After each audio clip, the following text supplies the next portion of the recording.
Okay, we are live. Let's go ahead and get into the topic for the day. We are going to continue on with our discussion about things to consider during review of an offer. We're going to get into a little bit more detail. We've been talking about all buyers are not created equal, all offers aren't structured equal. There's a number of things to consider. And now we're going to get into some of the details about the different loan types, some of the things that can transpire later on in the process that may significantly impact the net sheet. We've reviewed in a prior episode kind of what to look for in the net sheet, because even though the sales price is there and what's owed is there, there might be some other things that are going to potentially pop up later on in the sale that could really potentially throw a monkey wrench in there for you. So we want to chat a little bit more about what to think about and consider and factor in as you go along.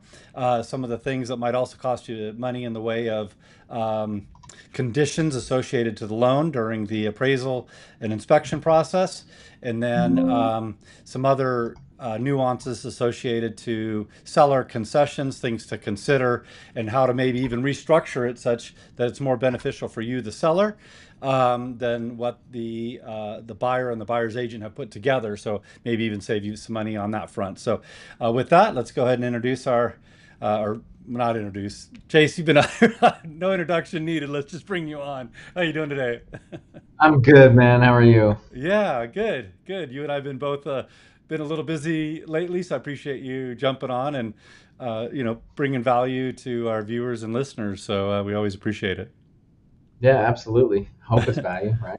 Yeah, yeah. We'll dig into some more detail today. I mean, there's a lot here. Um, and obviously, if there's a lot of terms, acronyms, things tossed around, we just encourage our listeners to reach out to us directly to talk about your personal, needs and wants and considerations. So, but with that, yeah, let me just do some quick housekeeping items and then we'll roll into our subject here. For those of you that I haven't met, my name is Jerod Lee. I'm the associate broker and team lead here at My Home Connection, also known as MHC Realty. Our sponsor for today is the Perfect Home Selling Process. We've gone through at least a half a dozen, maybe even 10, 11 different episodes of our podcast, communicating, sharing value in the way of things to consider during the home selling process. We've developed it over the last almost 2 decades here, and we are currently offering promotion through both Chase and myself, up to $500 on the appraisal of your downstream purchase. And then I'm going to help out with up to $500 on your pre-listing home inspection to make sure there's no surprises or anything that catch you off guard during the contract period. So with that, I guess I just wanted Chase to chat a little bit more. I know we went through NetSheet last episode, and that was kind of a high-level overview. But now we can get into some of the things that might surprise you. We've seen Mhm. these, right? Loan conditions, how some of these concessions play out. And you're like, oh, we didn't really factor that in correctly. So I appreciate you being with us on the lender side to share kind of what you see in the way of some costs that might surprise people associated to, the appraisal process. Yeah, yeah. I mean, it's. Are you talking about just in the loan, overall, or is it you just talking about just the appraisal process itself? Mainly, I was trying to get into the details of what it would look like in the way of. Let me jump into this slide here. The well, I'm jumping to loan conditions here, but if you have a seller that has now accepted an offer, you're under contract, and now all of a sudden, let's just use an FHA loan as an example. Mhm. Roof issues, window issues, concrete issues, you know, those are going to need to be fixed by the seller, right? Because the buyer Yeah. certainly can't do it. They don't own the property. They can't put money into it until they own it. So, um, hopefully your agent and or lender together can help you identify that, hey, if we accept a conventional loan, the likelihood of getting dinged on some of these, they're not quite as stringent as, let's say, an Yeah. FHA loan or a VA loan, because those fixes won't Yeah. be free. Right. Yeah. FHA, USDA, VA, any of the government, the government loans, they're going to have a heavier inspection, and those things. Typically, the biggest thing is going to be health and safety. Any mold, mildew, trip hazards, stuff like that has to be fixed, identified and fixed. Everything has to be in good working condition. But yeah, roof automatically, which I think we've talked about a little bit, but roof automatically, we got to have 3 years of life on the roof, um, and then you just want to make sure everything's working right. And those items, if they're called out on the appraisal, right, it's going to have to be addressed. And from your side of things, and I've had this happen recently, um, where mildew popped up and the seller didn't want to take care of it. Well, the buyer backed out, but now if they go to relist, what do they have to do, Jerod? They have to disclose it. It's a known issue. Right. Yeah. Once that agent goes, like they have to disclose it. So you're like, you can't close any kind of loan with those types of issues. Yeah. Well, Being careful. yeah. Well, let's back up a little bit more, just so our listeners, viewers know, this is not the inspection that the third No. party inspector that a buyer would do, right? We've talked in prior episodes that when I list a property, right, my recommendation is to do the pre-listing inspection, which I just mentioned in the promotion. We cover because we don't want any surprises during, um, Yep. being in contract, because we want you as a seller to fix it your way with your people in your time. Right. Once you're in contract and the buyer finds it through their inspection, they're going to try to dictate, it's a professional, licensed, bonded, I mean, they're going to want as aggressive and as highly a professional of people as possible, which I would want as a buyer. But it might Right. be overkill. If you find it as a seller, there might be, I hate to say it, but maybe even some DIY stuff that you could do as a seller because you're handy and experienced, all the way up to, hey, I do need to bring in a professional. But this is, hopefully something we've talked about with you as the seller to say, hey, if we accept a conventional loan or FHA loan or a VA loan, these are the items that could come up and you could get flagged for as a condition that needs to be met prior to close, that you as the seller are obligated to meet. So reasons you might um, be considering one loan type over another. Yeah. And it may come up and it may not. Yeah. And that's the thing. Like, so I love what you guys do with the pre-inspection, because I don't see that enough, right? A lot of the time we're addressing these issues because the appraiser comes out and it's not what the appraiser does is not as deep of an inspection as what an inspector would do, right? They're Mm-hmm. they're required to do a head and shoulders inspection of the crawl space, and a head and shoulders inspection of the attic, but they're not held to the same standard that the inspector is.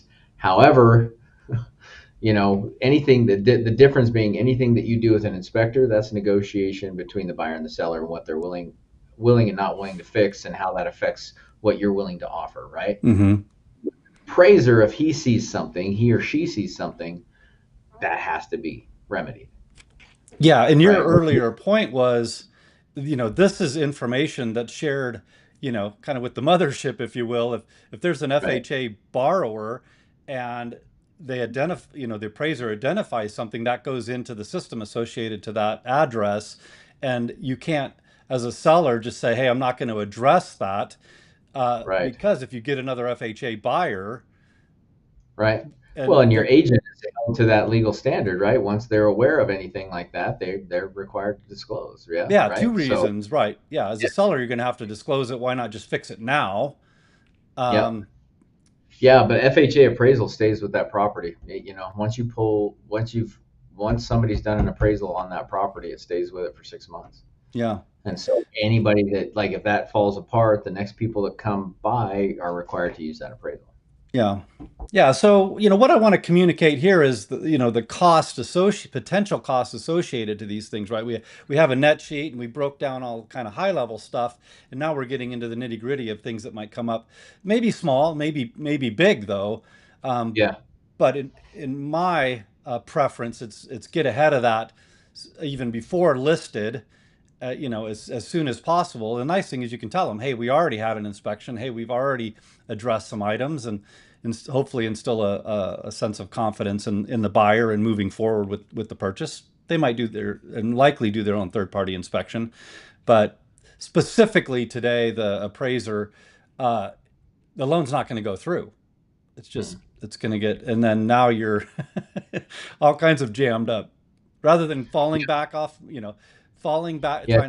falling out of contract, going back on market and having to go through that whole process. You might as well just, take care of the issue. Well, and typically the way it comes over is it'll be the appraisal will be subject to these items being fixed, right? That means that the value that he or she attaches to it, it's not actually the value until those things are fixed. And so, yeah, it's the you definitely it's definitely better to deal with that up front than to right in the middle of a transaction that has a closing date, earnest money, everybody's moving forward and ready to go and making plans, and now you've got this hiccup right in the middle. Yeah, and by the way, this is not even factoring in, let's say you've got a traditional 30-day close, and now your appraiser didn't get out there until, a week or so ish before Right. closing. Now you're trying to scramble for resources to get this stuff done because it has to be done prior to close. It can't, you know, often, if ever, be completed, post close, because it's the loan. It won't be finalized. Anyway, Right. just some details to think about. The other one I wanted to chat a little bit about. There's not really a cost here other than it could hit your net sheet because the value didn't come in, right? We've talked about earlier on about how to price your home correctly. Mhm.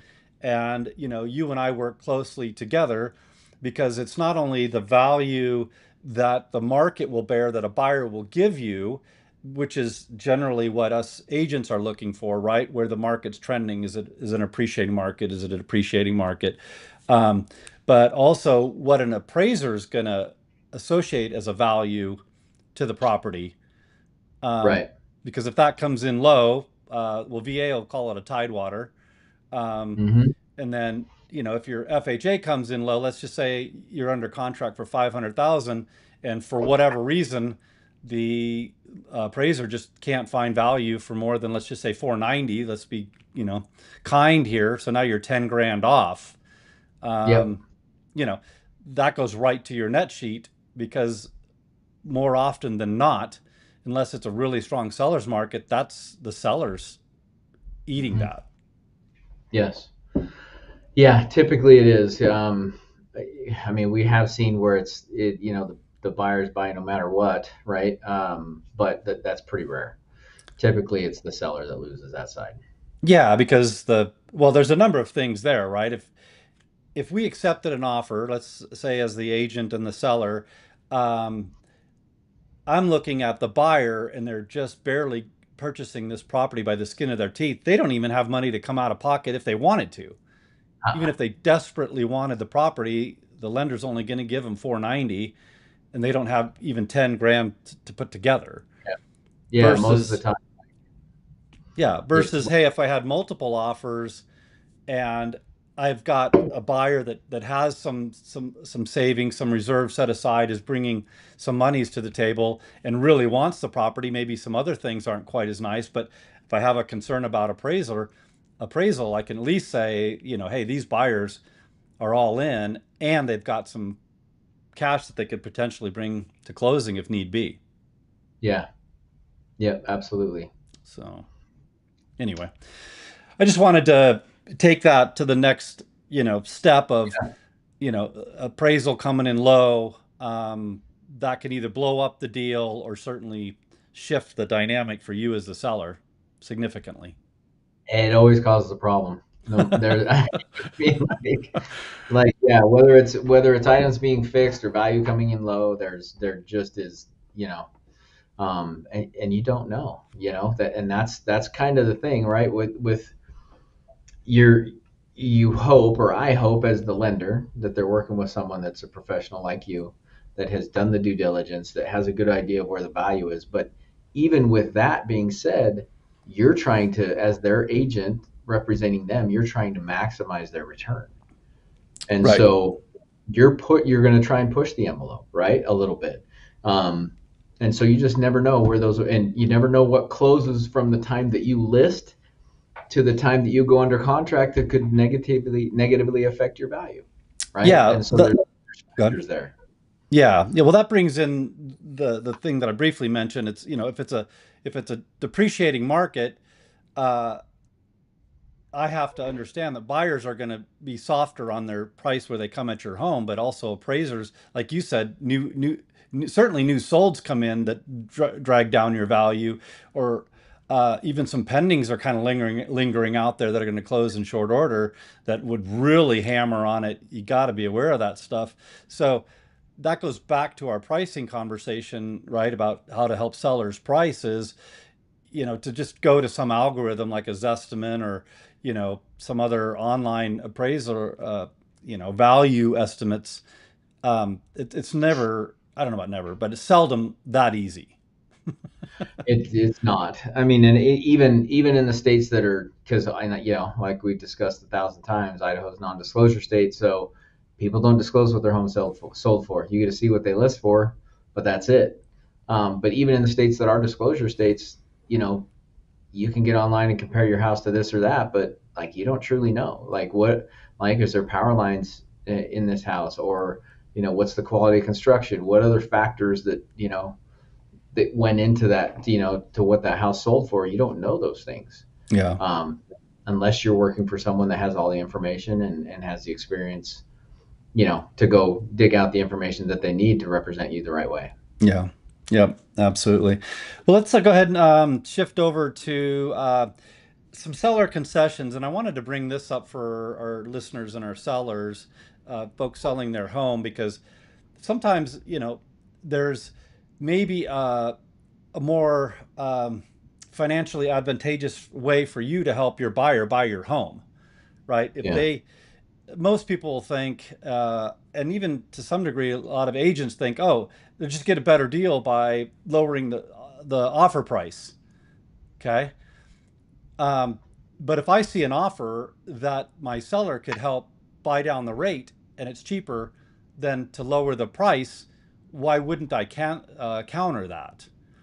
Yeah. So, this is, where an agent's value really should kick in, that, hey, there's different ways to structure this stuff.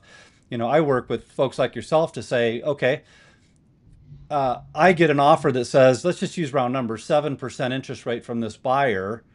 Um, and I've got a pretty good idea their mortgage is, X dollars per Hmm. month. But I can give you a quick call and say, hey, what, you might not know the specifics on that buyer, but generally speaking, you could say, hey, maybe 10 grand might give them a quarter point, or, you know, Right.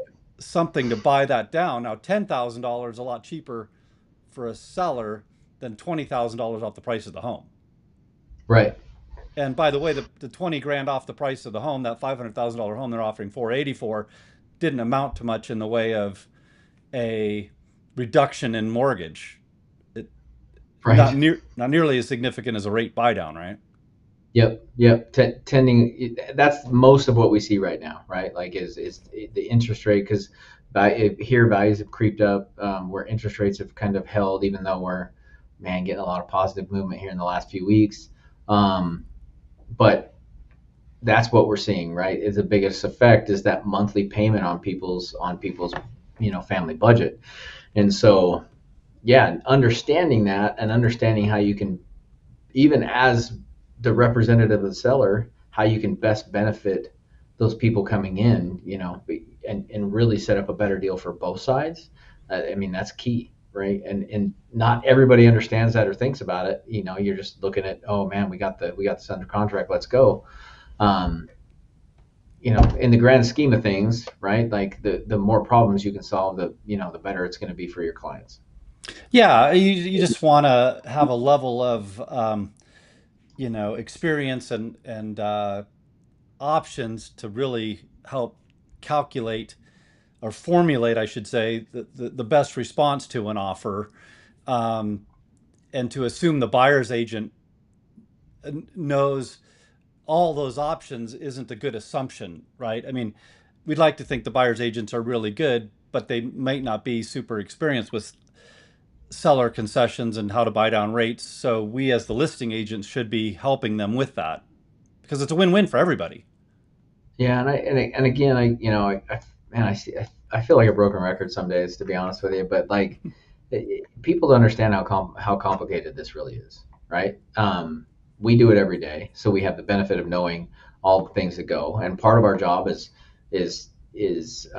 shielding them from that, right? So that they don't know how complicated it is when they're going through it. Right. But it is a complicated process, and there's a lot of factors to be considered. And so, you know, if you're not doing this every day and just like any other job, learning the ins and outs and the new things coming in, the things going away, then you're behind the eight ball, right? Like, and you're Yeah. not, I hate to say, you're not really being a professional and you know, giving your clients the best, um, you know, the best representation that you can, because it changes all the time, and these things, like, it just, even for me, the types of loans that we do, changes, you know, depending on what's going on. You know, there's an understanding what the best way to solve a problem is and what the best way for all parties. That's a big deal. Yeah. And quite frankly, I don't see it a lot. You know, I Yeah. don't see people that are that forward thinking and trying to do that, trying to solve the problems for everybody. Well, I really appreciate you saying that, Chase, because as agents, we're in kind of a difficult situation whereby we want this to look as smooth and as seamless as possible, right? Because Mhm. this is a anxiety provoking exercise, buying and Oh yeah, selling. Selling is, I mean, they're both high anxiety, but as an yeah. agent, my most satisfied clients are the ones that just went, wow, that was super smooth. Well, Hmm. y- you know, uh, I have to kind of minimize the sharing of the degree of complexity or the nuances or the issues that could have did arise that I knocked down, because all of that could be perceived as anxiety provoking, which then makes the process not so desirable. They're like, wow, that was, something I don't want to go through again. So we're kind of in a catch 22 where we want to make it pleasant, but we're hiding a lot of, of knowledge and experience trying to, Right, do that in the background. So I appreciate right. you saying that. Absolutely. Yeah. No, and it's, but like, yeah, I can't stress it enough. Like, it's awesome when it goes smooth and everybody's like, yeah, but you know, it, most of the time you and I are back here going, you know, sweating bullets all day long trying to get, you know, make changes and get everything done. Yeah. Um, but you know, that's what we signed up for, right? But Yeah. again, it goes back to, I've been in sales in one form or another my entire life, and but I've never stopped learning, right? Like, there's, and getting better at my craft, and you know, understanding how to help people and how to serve and all of that. And but that also goes with the technical knowledge that comes along with my job. And if you get to a point where you're not learning, then all you're doing is hurting your clients. Right. That's just what it comes down to. Yeah. So Yeah. Well, and these are the things that I talk about. I've mentioned it before. My objective is always, if I could pay for my commissions, in saving, somewhere in identifying, potential issues in the house prior to contract. I mean, a lot of the things we're talking about, interestingly, it doesn't take much long to recoup that. Um, yeah, uh, but that's kind of, my objective to make it obvious that enlisting my help was a good decision. yeah, But yeah. well, let's talk a little bit about um, so seller concessions, because they're manifesting themselves in a lot of different ways, right? We've talked about, hey, let's not collectively reduce the price, your purchase price, Mr. and Mrs. Buyer. Let's give you some money to credit your lender to buy down your rate. Mhm. Um, Sellers are also allowed to contribute to closing costs, right? Because lenders Correct. get paid closing. There's closing costs, including the lender and Right. others, and a seller can help with that. That might be something. So in the contract, you don't want to just know the number they're asking for, but why they're asking for it. Right. Because if you just say, oh, there's a number, and you give your seller a net sheet, and you're not monitoring kind of what that buyer needs, when you could help restructure it and it's a win for everybody. We want to bring that to light. So that's another area that a buyer could be asking for help with. And now, especially late last year and this year, the buyer's commission is significantly different, handled different than the way that it used to be.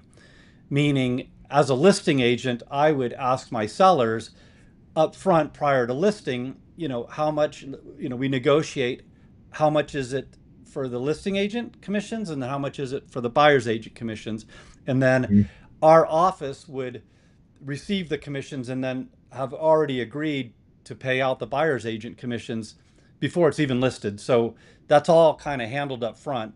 But because of the NAR settlement last year, that is handled differently and is now part of the purchase and sale agreement, the offer that comes to me as the listing agent that I'm talking to you as the seller about.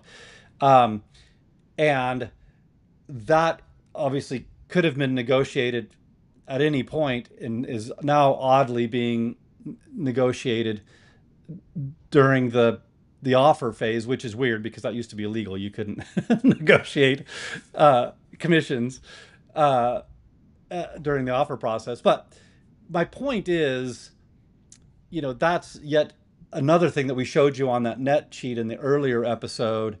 Um, but is your listing agent negotiating that for you? Yes, it came across uh, in the offer, as a fixed number, but that is another point of negotiation.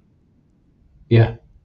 Yeah, it definitely is, and so the seller concession part, and again, it goes to knowing, like you said, what it is that they're needing, Mm-hmm. right? Is it they don't have enough cash to close? Is it they're at the top of their budget, and they want to, um, they want to buy down points? Is it a VA and they're paying off debt with some of that seller concession? Like there's limits to what you can do Mm-hmm. with seller, right?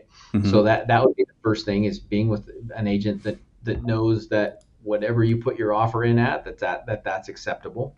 Um, and it's different for every type of loan, and the amount of down payment that you put down, right? So you can assume typically 3%. There are cases, for like on a conventional loan, um, if you're putting more than uh, three or more than 10% down, it can go up. So up to about 10%, you're 3% on a conventional. FHA is 6%. VA is way different because there's really no limit, and then there's an additional 4%, on based off of the foreseen value. So they're all different, right? So understanding what those are and then what you can use them for, because typically you can't pay off a buyer's debt, but VA allows you to do that. So Yeah. um, Yeah. there's some differences there. And so understanding what that is and then how you can maximize that benefit for both sides, right? Yeah. Um, Again, to rate buy down, most of what we're seeing right now is in the rate buy down, and I've been a huge fan of temporary buy downs for multiple reasons. One, it gives you the best bang for your buck. Like you can get lower, for temporary than you can get permanently for less money, Mm-hmm. right? So, and then that money doesn't go away, right? Like if the rates come down and you refinance in a year, that money gets placed. Anything left over gets placed towards the principal Yeah. amount, and so, you get to use it all in one way, shape, or form. Yeah. Well, I think your bigger point needs to be restated, and and it may have been slightly missed or nuanced enough to be potentially missed. If an agent isn't familiar with what a buyer or what excuse me what a seller can give a buyer, that could really blow up a deal, right? So if I get an offer as a listing agent helping a seller, and I'm seeing the way that it's structured, what they're asking for, and I'm like, wait a minute, this doesn't make sense. My Hmm. seller, even if they wanted to, aren't allowed to give you that. You would want to know that as a seller before you're in contract, now off market, and Right. and then potentially, the lender now gets this offer and says, wait a minute, guys, but we can't do this. So then it Hmm. falls apart, and now you're trying to get back on market again, because right, you as a lender, for the buyer, might not see that until it's already under contract. Yeah. The buyers kind of no harm, no foul, because they just terminate and they kind of move on and understand what they can and can't do going forward. So they don't even offer that. But as a listing agent, you really want to watch your seller's back to make sure, again, you're not kind of, going through those gyrations for nothing. Well, and you also think about it in the case that, oh, we're just like, it's a little bit of a buyer's market, so we're going to push the envelope, and this is what we're going to ask for. If they counter, great, right? But then you put forward an offer that's not even feasible. How much confidence is that seller going to have in you if you do want to counter? But like, is it a nah? I don't think you know what you're doing, and so I don't really want to move forward with you because we have other offers, right? Like Yeah, situation. So. yeah, Um, yeah, there's so much nuance to this, right? Like to negotiating skills and yeah, understanding what you can and can't do. yeah. You don't know what the effects are going to be. Yeah, well, and it even gets more complicated because if you're further through it and now you do the third party inspection that the buyer wants, and often the easy way to do it is to give the seller to give the buyer a credit at closing, because the contractor's not available to do the work or whatever. It's stuff that can be done whenever. But again, if you're not keeping track of what those numbers look like, and now all of a sudden you as the lender get an RE10 that says, here's another credit to the buyer for $1,000, and you're like, you've been maxed out, right? Yeah, You could potentially go back and figure out how to, restructure that RE10, the inspection contingency addendum. But my point is, all of this stuff needs to be, highly monitored. mhm. Even before you get into contract, and then you're getting through contract, to know if all this stuff is gonna, work or stick. Yes, yeah, and you don't want to do it while it's going on, right? Like you want Right. to know it up front. Right, right. Yep, absolutely. So anyway, I know devil's in the details, and I know a lot of this stuff might be a little confusing for our listeners because even for us, there's a lot of moving parts, and you got to kind of keep really close tabs on this. But I just wanted to share a little more detail such that it conveys the importance of getting into these numbers sooner than later, and knowing what you can and can't do so that you don't get bound up in either losing a buyer, or the outcome being significantly different than what you originally thought that it would translate to with that particular offer. So anyway, Yeah, absolutely. anyway, I don't know if there was any thoughts that you had or experiences you've had that you're like, yeah, this is important to know. So many. Yeah, Like it's hard to think of one, but they come up all the time. I mean, it's such an interesting market now. The loan products have changed. The way we do business has changed. We're switching into, we've switched into a buyer heavy market. So we're seeing investors come out and they buy differently, private money loans, investment loans, fix and flip loan, like all of that. And it all has different parameters, and yeah, helping my clients present that in a way that benefits them as far as the sellers go. And I think that's key too for all of you out there that are working with an agent that's not Jerod, which is a mistake, by the way. Um, um, but understanding that relationship between your agent and your lender, right? And they should be working the whole thing together. We have conversations before the offers go out, right? We know we're working together to put your best foot forward in every offer that you make. and to protect you as sellers, right? So Jerod consults me a lot on with that, even with the houses he's listing. So it's a team effort all the way through, and just understanding that relationship needs to be strong in order to maximize your benefits as a buyer or seller. Yeah, and I owe you a huge appreciation, Chase. I know when I call you, with questions on my listings, when I get an offer or a pre-qual letter, I'm like, man, something seems off here. I don't know. I think the buyer's agent might have missed this, or I think this pre-qual letter doesn't jive for me, and I'm gonna, try to, properly advise my seller and use you as a sounding board. There's no benefit to you other than our friendship and helping out a fellow agent. So my point is, I really appreciate you being available for that, because you're right. The more communication and the more eyes, you know, we always kind of preface our conversation with, "Hey, I don't see the whole file, but of what I know, these would be the Yeah, questions I'd ask, because if this is true and it seems to be that way, this could fall short yeah, very quickly." yep, yeah, and that's, I mean, not everything should be tied to money, right? Like, just yeah, it's kind of how I live. Is just, I do the best and serve the best I can for everyone, and it typically comes back. But it's my I believe that real estate is still, the best, if not one of the best ways for the average person to build wealth. Hmm. And so it's my goal to help everybody do that. Yeah. It's not my goal to make money off of everybody doing that, right? Like, it's my goal to help as Yep. many can put that foot forward and change, because it can change lives for generations. Yeah. It really can. Yeah.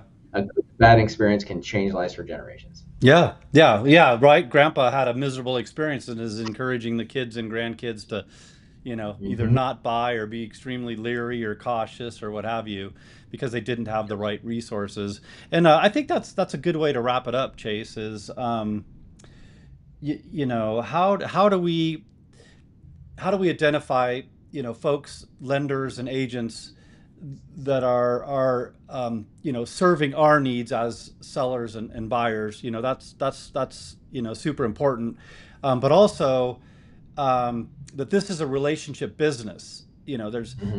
seems to be efforts to automate, to introduce AI and all kinds of things that would make it transactional, but it just can't. Right? There's so many nuances and variances and catches and you know things that would make it just needs to be relational. One, because it's the right thing to do in taking care of your clients, but to assume that a computer is going to pick things up or that it can be proceduralized and automated, it just I don't ever see that working in our industry. No, no, and boy, that's a conversation we should definitely have, because it's the AI thing is big. And I just actually did and I need to post it here pretty quick, but I did a podcast interview conversation with Robin Lavasser, who is our executive vice president of sales for Summit Funding, and she's incredible. Had her in town, actually. A lot of you guys a lot of the agents got to hear her speak, and Yeah. but we talked about AI and what it's like. It's going to be a part of lending for sure, and I think it's going to be a part of most industries, if not all, to some degree, right? But when you're talking about the biggest purchase that 99% of Americans will ever make in their life, Yeah. right? A machine doesn't care the same. It's Right. just, and the emotion is the part of it that AI can't do. It can help us with a lot of things. I use it a bunch. I Mm. really do.